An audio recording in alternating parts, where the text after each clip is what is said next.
Hey everybody, Joke here with another video. This time bringing you guys a very special review, something that I've been meaning to do for a couple weeks now since I got him. And that is, of course, the Legacy Collection Jabba's Rancor. A very awesome Star Wars figure. Definitely the largest Star Wars figure I've ever reviewed. Great piece, great detail, and definitely a worthy addition to any Star Wars fan's collection. As you can see, things might look a little different because I had to actually move my review space to another room because this guy was so big that he wouldn't work where I usually film my reviews of Star Wars figures and whatnot. So we're actually in a different room now, but I still got my white backdrop and everything. So yeah, let's get to the review. Yeah, this guy is absolutely massive. Definitely the largest Star Wars figure in my collection, and probably some of the best paint detail I've seen on a Star Wars figure yet to date. As you can see, I have him holding a Jawa right now, like he's about to eat him. You know, poor Jawa. Ooh, teeny. And again, big thanks to Star Wars MO98 for hooking me up with this guy in a trade. So definitely go check out his channel. That's my little sidebar. Yeah, so really cool toy. First, let's talk about the articulation. First off, his head/neck area. I say that because, you know, Rancor anatomy is not exactly the same as humans. But anyway, his neck/head area, you can turn it full 360 degrees around. It's on a swivel. I'm not going to do that because mine's a bit stiff. It's a bit stiff. Blah. Getting my words tangled. He also has an articulated jaw, or mouth, which I think is definitely really cool. So you can get him to look like he's about to eat something, or maybe even if you want to, you know, you can stick a little Jawa in there, poor little Jawa. As you can see, he's got some nice paint detail on the inside of the mouth. It's mostly this red, but it's got some darker dry brushing in spots, and even some lighter, almost pinkish dry brushing in spots. But really cool. And on the shoulder region, the arms are a bit tricky. I'm not really entirely sure what joint you would call this, because I think they might be a ball or something similar to a ball joint, but they're very limited because of the sculpt on his shoulders. You can see he's got that kind of like armor almost on his shoulders, so you can get them to go out about that much, so not a whole lot. They can go in about that much, and you can rotate a full 360. On the upper arm, he has a swivel, and at the wrist, he has a swivel as well. Getting down to the hips, he has swivel hips, and he has a similar to a ball joint at the ankles.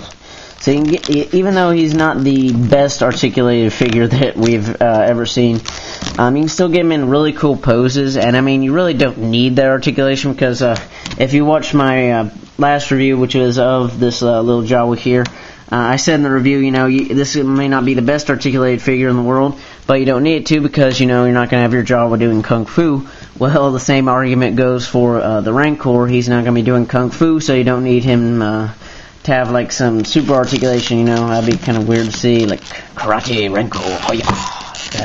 Anyway, let's not try and knock the camera over, shall we? So decent articulation, not the best, but you can definitely get him to recreate pretty much any scene you want to from Return of the Jedi. Now onto the detail of this figure is absolutely outstanding. Some of the best paint detail I've ever seen on a Star Wars figure by Hasbro. Really, really awesome. As you can see, the base color, or maybe even the plastic color for this figure is this kind of almost chocolate brown that you see in many parts of the Rancor.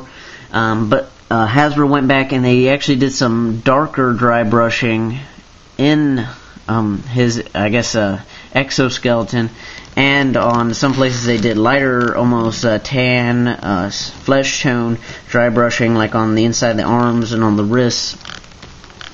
So great paint detail on this guy.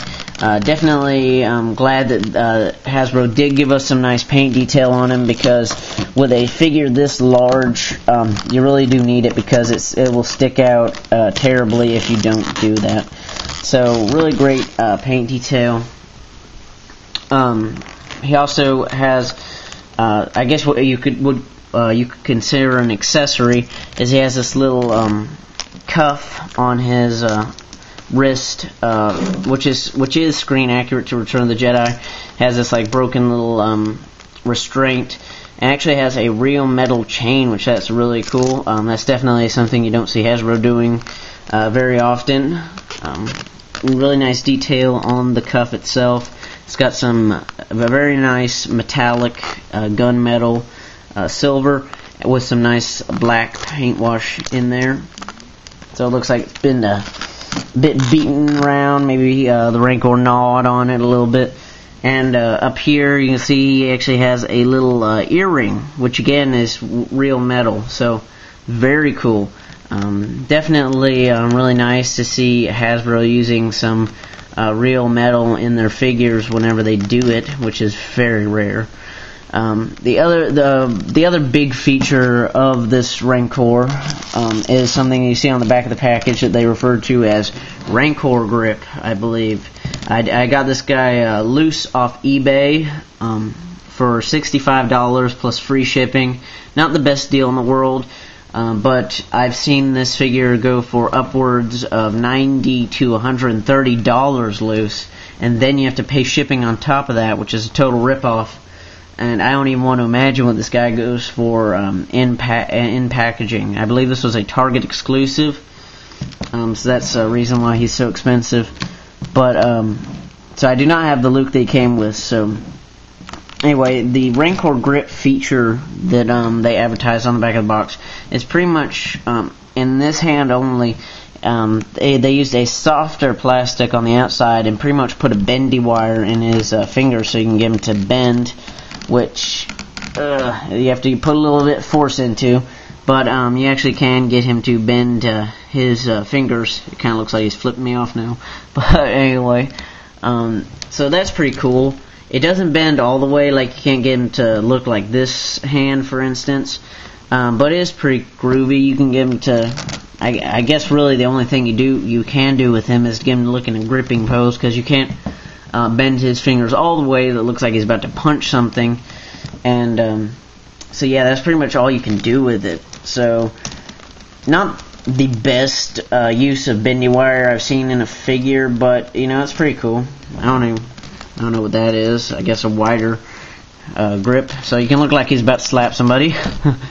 So yeah, that's about it for that one. I don't think you can do his thumbs. Well, maybe, yeah, you can get some bend out of his thumb-like appendages. So that's something, I guess. So again, not the best use of bendy wires, but it is a pretty cool feature, and it gives you some possibilities in terms of display and posing. So yeah, that's about it for the Rancor. Not a whole lot to say, except for he's an awesome piece. In terms of what I would pay for this guy, I would say $65. I don't feel ripped off at all. I feel that this figure is definitely worth that money. Anything more than that, I would have to think deeply about. I know that I've seen people on eBay selling this guy for $70 loose, but he's incomplete. Like he's missing like his earring or the cuff on his wrist. So yeah, $65 complete. That's probably one of the most I would pay for this figure. Yeah, definitely it wouldn't pay like in the $90 to $130 range. You know, it's a cool toy, but it's not that cool. Just to give you an idea, you know, I paid $125 for the big Millennium Falcon, and that's a good price for it.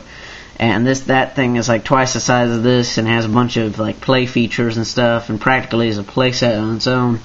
So $130 for the Rancor is a definitely no go for me. But At $65, free shipping, that's a good deal in my opinion. At least a good deal for what you will be able to find it nowadays on the secondary market. So, really cool figure. Definitely happy with it. And I hope you guys have enjoyed this review, continuing my Return of the Jedi review series. So, you never know what Return of the Jedi figure I'll be reviewing next. So, stay tuned next week. But, really cool figure. Definitely worth $65. Wouldn't pay too much for it, though, because it's still just, one figure, even if it is a big one. So, thank you guys for watching as always. This is Joker Fett, signing out. Bye.